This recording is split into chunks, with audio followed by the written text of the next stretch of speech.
Discrimination is just plain wrong. Choosing one person over another for no other reason than their race or sex is just plain wrong. Employers should simply hire the best person for the job, period. And if your solution is to give some special interest groups special treatment, that's divisive, that's discriminatory. We've seen the affirmative action debate play out for decades, and now that gray era of sexuality is at the forefront in the battle for rights. Transgender people, folks who don't agree with the bits they were born with, are fighting hard against so-called discrimination. But it seems more and more like the accommodations are getting a little in the face of everyone else. I don't care what people do on their own time, except that it actively interferes with my life. Obama's Justice Department is currently threatening Arkansas University with a lawsuit by not allowing a transgender man to use the women's bathroom. The guy wants to be considered a woman, but he's still got the twig and the berries. Female students have expressed outrage against this idea, but Obama still wants to force it through. It's a debate happening here in Canada, too. Here in Manitoba, the province has adjusted the Human Rights Code specifically for transgender people. Vancouver transgender Jenna Valenakova has already competed in the Miss Universe pageant, and the push is on for genderless passports and a wide variety of other accommodations. Where does it stop? In Argentina, people can identify themselves as a man or a woman on a whim, regardless of their apparatus. And children are being affected in many Western countries, with as young as 5 getting so-called hormone therapy to fix them. Kids as young as 5. Where do we draw the line on this stuff? Joining me now is Brian Lilley, host of Byline. Hey, Brian, thanks for joining us tonight. Well, you've set out quite a collection of problems there, Mark, and that is the question. Where does one start with all this? It's, you know, the story you mentioned about Obama has actually played out here in Ontario with the Ontario Human Rights Commission.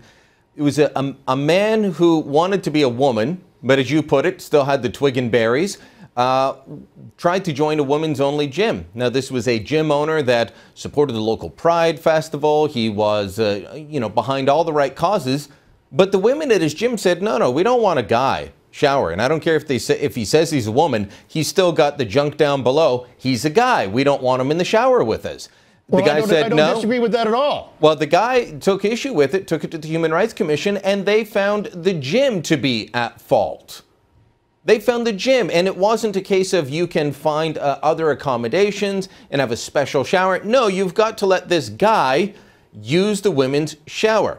Here in Ottawa, the Children's Hospital of Eastern Ontario, the latest that I'm hearing is that this well-regarded hospital that treats children of all kinds but is facing budget cuts just like every other healthcare institution around the country may actually have the funds to start up one of these clinics to deal with transgendered children. And I've spoken to a psychiatrist who says, look, this is the wrong way to be going about it, starting treatment at 5 and 6 years old. Well, don't you want to wait for puberty to at least kick in to see where the mind leads you? I mean, it seems ludicrous to begin this kind of stuff, period, but at 5 years old, it's completely insane. Well, where the mind leads you is perhaps the best part. Is this a problem of a mental issue? Because the studies have shown that people that go through with these sex change operations, even as adults, are often unhappy with the result at the end. They have been told that if you go through with the hormone therapy, if you go through with the operation, you'll be happy at the end.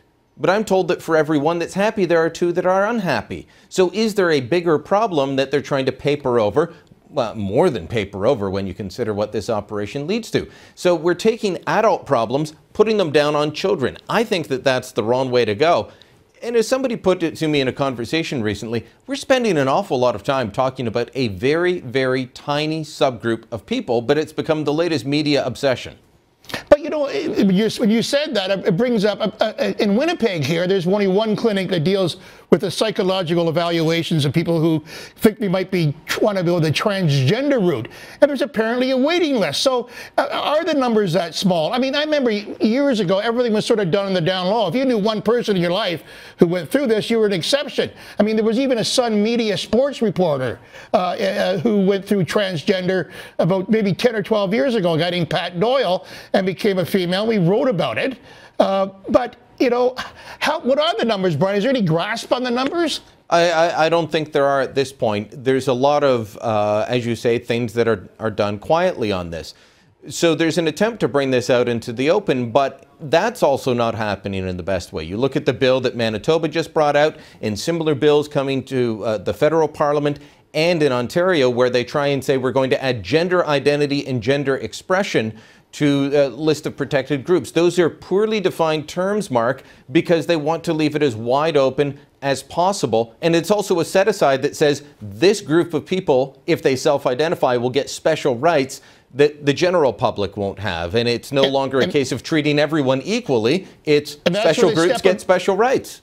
And that's where they step on your rights and where they step on my rights. Absolutely. And that is the problem. When I've written about this and said, let's treat everyone equal, I'm generally called a homophobe or a transphobe or all kinds of things. Well, and listen, that is wrong as well. So, I mean, but you do get the drift back from that all the time. If you even question it, they'll get at you. Anyhow, thank you very much, Brian Lilley, host of Byline, following Adler tonight. Stay tuned.